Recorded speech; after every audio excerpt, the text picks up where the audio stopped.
Thierry, eh bien écoutez, ici on attend bien sûr un match où les deux équipes vont se libérer parce qu'il n'y a plus d'enjeu.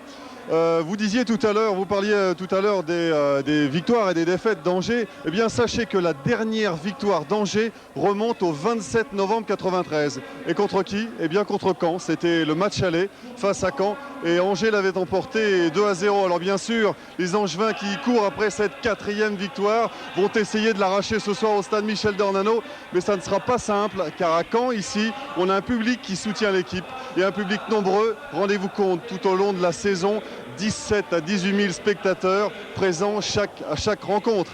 Et ce soir, eh bien, on fête le 300 millième spectateur du stade Michel Dornano pour cette saison. C'est bien. Alors, on espère que nous, on aura une belle rencontre et début. Eh ben, tout à l'heure, Pierre, Monaco, Magny, quart d'heure de la 37e journée, direction Caen, le stade Michel Dornano, Caen-Angers, Pierre Buet. Ici toujours 0 à 0 entre Caen et Angers. On joue depuis 8 minutes de jeu environ. Et ma foi, c'est un match relativement équilibré, même si... et attention à ce ballon perdu par les Canets au bénéfice de Stéphane Motin. Et l'inter-frappe de Lagrange pour le premier but de cette rencontre. Un premier but marqué par Christophe Lagrange sur une grosse erreur de la défense cannaise. Lagrange qui marque son 9e but de la saison. Et là, les Canets ont fait une petite erreur défensive qui coûte très cher. Voilà, le ballon passe entre les jambes de Dutruel, invaincu depuis 270 minutes, lui. Eh bien, voilà. Donc, à Caen, Angers mène 1-0. Dites-moi, à ce rythme, on va battre le record du nombre de buts marqués au cours d'une... Et nous allons du côté de Caen-Angers, Pierre Buet. Oui, ici, eh bien, on s'approche aussi de la mi-temps. Angers mène toujours 1-0 sur la pelouse de stade Michel Dornano avec ce dégagement ici de Dutruel et ce ballon récupéré par les Angevins. Masson en 1-2 avec Dory. Attention à cette infiltration de Masson et une grosse erreur une nouvelle fois de la défense cannaise qui permet à Masson d'inscrire le 2e but pour Angers de la rencontre. Évidemment, c'est une énorme surprise ici. Angers mène 2-0 sur la pelouse de Caen. Alors que l'on revoit ici cette percée de Guillaume Masson et ce but superbe marqué après 42 minutes de jeu. Voilà, deuxième ralenti superbe offert par Jean-Pierre Turotte sur ce but de Guillaume Masson après 42 minutes de jeu. Angers mène 2-0.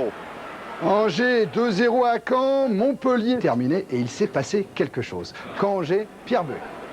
Oui, Thierry, ici à Caen, avec un coup franc au bénéfice des Canets. Ils sont deux autour du ballon. Finalement, c'est Célio Silva qui frappe et qui transperce complètement le mur angevin et qui marque le premier but canet.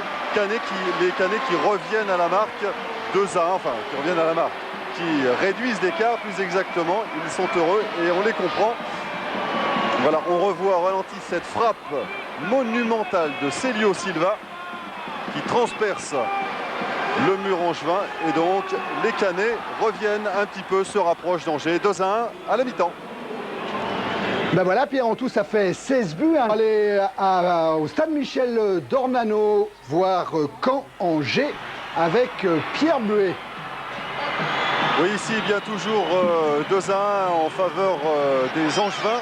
Avec une équipe cannaise qui pousse, c'est Pascal Nouma à la limite du hors-jeu qui a récupéré le ballon, centre pour Dubosc, qui trompe d'une façon un peu curieuse Aubry, pardon, et c'est l'égalisation cannaise, égalisation 2-1, une belle glissade de Pascal Nouma, ouais, il l'a bien mérité cette glissade cette joie, parce que là, il y a vraiment un but magnifique marqué par Caen. Nouma a très bien joué le coup à la limite du hors-jeu, et on revoit cette belle passe de Pascal Nouma pour Dubosc rentré juste après la mi-temps à la place de Revel.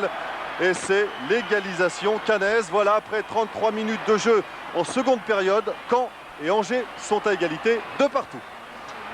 Merci Pierre, Lille à égalité de partout. Merci Pierre, Lille Auxerre, Denis Balbir au stade de Grimont-Pré-Joris après ce ralenti du but de l'équipe de Daniel Jean Dupeux qui lui permet de revenir à égalité. On va Allez, de Cannes à Toulouse. Cannes qui mène toujours, mais 2-1 seulement à Toulouse en attendant des tours par Caen-Angers, Pierre Buet. Oui, ici avec Angers d'attaque avec un penalty probablement sifflé par Monsieur Bata, l'arbitre de cette rencontre. Oui, penalty pour Angers sur une faute très nette sur Lagrange. J'ai pas bien vu qui avait fait cette faute sur Lagrange. En tout cas, c'est un penalty pour Angers, alors que Caen, il y a quelques minutes, était revenu au score 2 partout. Eh bien, voilà une occasion pour Angers de reprendre l'avantage 3-2. On va regarder tout ça, ça traîne un petit peu. Dutruel tarde à donner le ballon à Lagrange. C'est lui qui va tirer ce penalty. C'est lui qui a été victime de cette faute et c'est lui qui va peut-être se faire justice lui-même. Attention à ce penalty tiré. Voilà, il est parti et c'est un superbe contre-pied pour le 3e but angevin. Après 39 minutes de jeu dans cette seconde période, Angers mène à nouveau sur la marque de 3-2. Quand même que celle d'Angers qui va mener à Caen 3-2. On retourne à Toulouse. Caen-Angers, on continue ce jour de foot avec Pierre Buet. Les deux équipes n'ont pas tardé à rentrer dans cette partie. La première occasion est angevine. Sur ce ballon perdu par la défense du Stade Malherbe, Stéphane Motin récupère et sert parfaitement Lagrange dans la surface. Frappe de Lagrange. Dutruel est battu. Après seulement 8 minutes de jeu, Angers mène 1-0 sur la pelouse du Stade Michel Dornano. On revoit le tir de l'attaquant angevin et le ballon qui passe entre les jambes de Richard Dutruel. On attend bien sûr une réaction des joueurs de Daniel Jean Dupeux. C'est Pascal Nouma, le plus actif des Canets, qui vient porter le danger devant les buts de Jean-Marie Aubry, mais sans succès pour cette fois. Après 21 minutes de jeu, le score est toujours de 1-0 pour Angers. Angers justement qui bénéficie d'un coup franc d'une vingtaine de mètres. Début de Dutruel, frappe superbe de Mustapha El Adaoui qui passe à quelques centimètres de la lucarne. Début de Caen. On s'approche de la mi-temps, long dégagement de Dutruel, le ballon est récupéré par Angers, Masson en 1-2 avec Cédric Dory, frappe de Guillaume Masson qui trompe une nouvelle fois Dutruel. Après 40 minutes de jeu, Angers mène 2-0, 2 buts sur lesquels la responsabilité de la défense cannaise est sérieusement engagée. Masson qui marque là son 2e but de la saison. Nous sommes maintenant dans les arrêts de jeu, coup franc pour Caen, à une vingtaine de mètres des buts angevins, frappe terrible de Célio Silva qui transperce le mur. Aubry est battu 2-1, Caen réduit le score juste avant de rentrer au vestiaire grâce au premier but de Célio Silva. Et oui, ça vaut bien un petit bisou. Après le repos, Caen fait le forcing pour revenir à la marque. Nouma à la limite du hors-jeu, file sur le côté droit, centre. Dubosc au second poteau reprend. Aubry est surpris et ne parvient pas à capter ce ballon. Caen égalise 2 partout à la 53e minute grâce à Christophe Dubosc, rentré à la place de Revel à la mi-temps. En fin de rencontre, j'ai obtenu un pénalty pour une faute sur Lagrange, faute indiscutable. L'attaquant angevin se fait justice lui-même et prend Dutruel à contre-pied. 3-2, le score ne changera plus. Victoire surprise d'Angers qui décidément ne réussit pas aux joueurs de Caen. Ah oui, 2 victoires sur l'ensemble des matchs aller-retour pour Angers qui, même si le SCO descend en seconde division, petite consolation, Angers fait mieux que Reims en 79, que Lens en 89 et que Nîmes en 93 en obtenant 4 victoires dans un championnat de première division.